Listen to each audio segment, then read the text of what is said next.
Salut, c'est Florent, j'espère que tu vas bien, bienvenue dans cette vidéo. Aujourd'hui, on va parler de rentabilité et de cash flow. Alors, qu'est-ce qu'il faut choisir entre la rentabilité et le cash flow? Quel est le plus important? Quel est le plus significatif? À travers cette vidéo, je vais te dire lequel choisir et quel est le plus important des deux. Je m'appelle Florent, je suis entrepreneur investisseur depuis bientôt maintenant 4 ans. J'investis principalement sur la ville de Marseille, mais également en région parisienne et à Bordeaux. J'ai près d'une trentaine de biens et je me suis spécialisé en location courte durée avec près d'une quinzaine de biens sur cette stratégie. À travers cette vidéo, j'essaie de te partager toutes mes connaissances et les stratégies que j'ai mis en place pour me constituer ce patrimoine.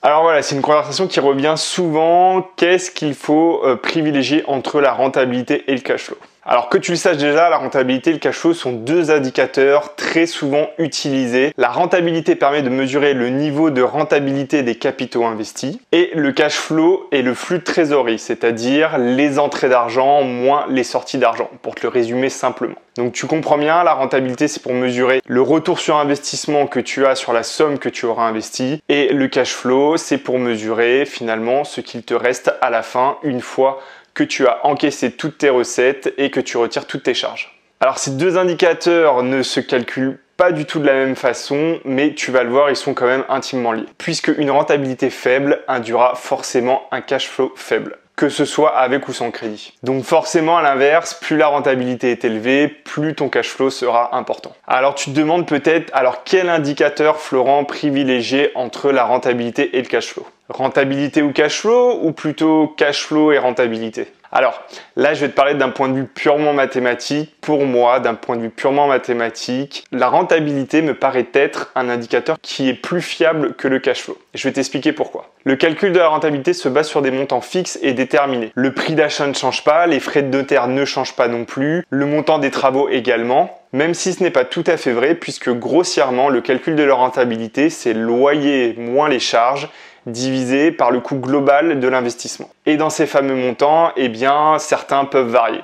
Ceux que je t'ai dit tout à l'heure ne varient pas, comme les travaux, les frais de notaire, ou bien le prix d'achat de ton bien, mais le loyer et les charges, eux, dans le temps, sur 5, 10, 15, 20 ans, peuvent varier. Le loyer pourra augmenter, les charges également, tu pourras avoir de la vacance locative, donc tu comprends qu'il y a un ensemble de paramètres à inclure. Là, c'est vraiment la formule simple que je t'ai donnée pour calculer la rentabilité. Mais voilà, sauf gros imprévu, le calcul de la rentabilité, ton taux de rentabilité restera sensiblement le même. C'est pour cela qu'on dit généralement qu'une opération entre 8 et 10% s'autofinance. Donc s'autofinance, c'est-à-dire que tes rentrées d'argent sont égales à tes sorties d'argent. Et qu'au-dessus de 10%, alors de manière générale, il y a un ensemble de critères à prendre en compte, comme ton projet, la fiscalité que tu as choisi. Mais au-dessus de 10%, généralement, ton bien, ton opération génère un cash flow positif. Donc de l'argent sonnant et trébuchante, des euros. Et bien évidemment dans le cas où ton projet est financé à crédit. Et c'est sur cette dernière phrase finalement que le cash flow peut être diamétralement différent. Puisque tu vas voir, je vais te donner deux cas, je vais te prendre deux situations et tu vas comprendre pourquoi. Alors pour faire simple, on va prendre un bien de 100 000 euros avec 100 euros de charges par mois et un loyer à 1000 euros. Dans le premier cas, le bien est financé sur 20 ans. Donc ça fait un crédit d'environ 500 euros par mois. Donc le cash flow sera égal à 1000 euros le loyer, moins les 500 euros de crédit, moins les 100 euros de charge, ce qui nous donne un cash flow confortable de 400 euros. Dans le deuxième cas, le bien n'est pas financé à crédit, il est acheté comptant. Donc le calcul du cash flow nous donnera 1000 euros moins 100 euros de charge. Donc un cash flow de 900 euros. Là tu te rends compte qu'il y a une sacrée différence. On passe de 400 à 900 euros de cash flow. Bien évidemment, tu l'as compris, c'est dû parce que dans un cas, il a été financé à crédit et dans l'autre non. Et c'est pour ça que des fois le cash flow, je trouve que cet indicateur est à prendre avec des pincettes, c'est-à-dire qu'il faut vraiment voir tous les éléments autour, l'ensemble des données qui sont inclus dans le calcul, puisque là tu comprends que si tu achètes un bien à crédit, si tu l'achètes comptant, si tu as acheté à crédit mais que tu as fait un apport conséquent, tu auras des calculs qui seront complètement différents. Contrairement à la rentabilité où finalement ça donne un indicateur que tu aies mis de l'apport ou pas dans ton projet, le calcul de la rentabilité sera le même. Puisque si maintenant je fais le calcul, donc le calcul de la rentabilité, là je le simplifie au maximum pour l'exemple, c'est 1000 euros les rentrées de loyer, moins les 100 euros de charge, donc 900 euros, fois 12 puisqu'il y a 12 mois dans l'année, divisé par le coût de l'opération, donc 100 000 euros. Et on arrive à une rentabilité de 10,8%. La rentabilité ne prend pas en compte le fait que tu achètes ton bien à crédit ou non. Donc c'est pour ça que finalement, dans les deux cas, la rentabilité reste la même. Donc là, tu te dis peut-être plutôt opter pour la rentabilité vu que c'est un chiffre qui est plus juste. Eh bien la réponse, pas vraiment ou du moins pas seulement. Maintenant, je te prends un autre exemple. deux projets identiques à 10%. Donc là, tu te dis que potentiellement, ils sont identiques. Le premier, c'est un parking de 5 000 €. Le deuxième, c'est un immeuble de 100 000 €. Ce qui fait qu'on arrive pour le parking avec un cash flow de 42 € et pour l'immeuble avec un cash flow de 833 € par mois. Donc là, tu te rends bien compte que finalement, c'est la même rentabilité, c'est le même effort puisque que ce soit pour acheter un parking ou un immeuble, sensiblement, tu vas mettre le même effort dans l'opération. Mais par contre, tu as un cash flow qui est complètement différent. Alors forcément, c'est proportionnel au montant de l'opération. Le premier, c'est un parking de seulement 5 000 €. Le deuxième, c'est un immeuble de 100 000 €. Ce qui explique la différence de cash flow.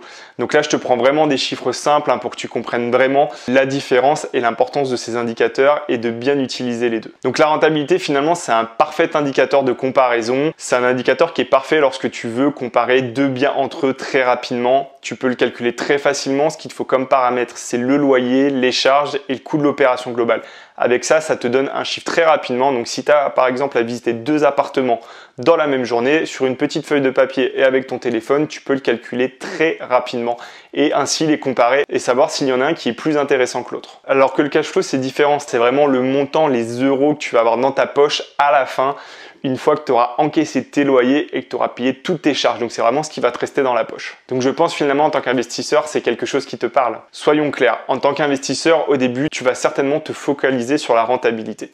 C'est tout à fait normal. Puis avec l'expérience, tu regarderas certainement davantage le cash flow. Alors attention, je ne dis pas que le cash flow est un indicateur qui est plus important que la rentabilité, certainement pas. Mais avec l'expérience, tu vas certainement faire des projets plus conséquents, plus de projets et tu verras que tu es limité dans le temps, tu es limité dans tes capacités et tu vas voir qu'à un certain moment donné, tu vas devoir faire intervenir des critères, des indicateurs pour savoir sur lequel projet tu te lances et lequel au contraire tu vas laisser de côté. Puisque tu te rendras compte que finalement d'acheter un appartement ou un immeuble, en termes d'énergie, tu vas dépenser la même énergie, tu vas faire tes visites, tu vas faire tes offres, tu vas chercher ton crédit, tu vas passer chez le notaire, tu vas faire tes travaux.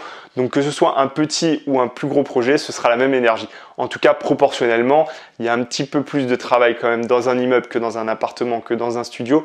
Mais proportionnellement, la charge de travail que tu auras en tant qu'investisseur sur un immeuble de 10 lots est largement diminuée que si tu avais 10 petits appartements différents à acheter avec 10 fois toutes les procédures d'acquisition à faire, plus toutes les procédures de travaux, plus toutes les procédures. Donc tu verras que quand tu seras face à cette situation, finalement, tu seras peut-être amené sur ce type de projet à regarder davantage le cash flow à la rentabilité, quitte même parfois à rogner un petit peu sur ta rentabilité. Moi personnellement, c'est ce que j'ai fait sur mes premiers projets. Au début, je regardais beaucoup la rentabilité, mais également le cash flow. Et c'est vrai qu'aujourd'hui, sur certains types de projets, j'ai tendance à regarder un petit peu plus le cash flow et un peu moins la rentabilité. Notamment depuis que je fais des immeubles. Sur mes immeubles de rapport, j'ai des rentabilités qui sont un petit peu inférieures à ce que j'ai pu faire auparavant.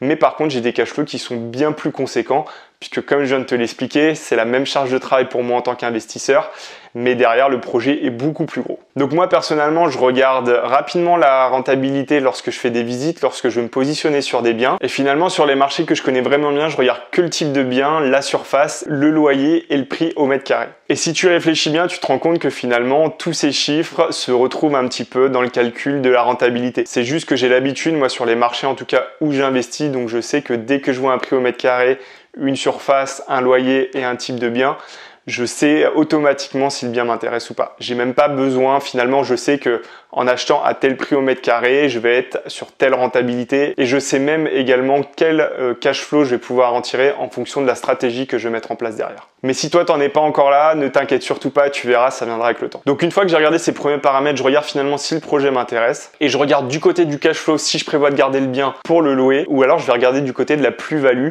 si éventuellement je vais l'acheter et le revendre immédiatement. Et si la rentabilité est bonne mais le cash flow est faible, il est possible que finalement j'écarte ce projet. Alors après, ça va dépendre de beaucoup de paramètres, ça dépend du secteur où tu investis. Il y a vraiment un ensemble de paramètres à prendre en compte. Mais voilà, moi aujourd'hui, sur deux biens donnés, c'est de la façon que je raisonne pour savoir si je me positionne ou non sur un bien sur les secteurs que je connais encore une fois. Puisque si je te prends d'autres secteurs très concurrentiels comme Paris ou même Bordeaux, générer du cash flow et même de la rentabilité sur ces secteurs, c'est devenu très très compliqué, voire même impossible. Donc en fait, c'est des types d'investissements, des types de stratégies qui sont différentes. Et alors finalement, il y a une question qu'on ne s'est pas posée, cash flow et rentabilité plutôt brute ou nette? C'est quoi ton avis? Bon, on verra ça dans une prochaine vidéo. Mais surtout, n'oublie pas, il n'y a pas que le cash flow et la rentabilité, c'est vraiment un ensemble de paramètres à prendre en compte. Il faut vraiment regarder ton projet dans son ensemble et pas uniquement les chiffres. Donc voilà, j'ai terminé sur cette vidéo entre la rentabilité et le cash flow. J'espère que j'ai pu t'aider. Si t'aimes cette vidéo, laisse-moi un petit pouce, abonne-toi à la chaîne et actionne la petite cloche. Tu peux également me retrouver sur les réseaux sociaux en cherchant Florent Richard sur Instagram et Florent RCD sur Facebook.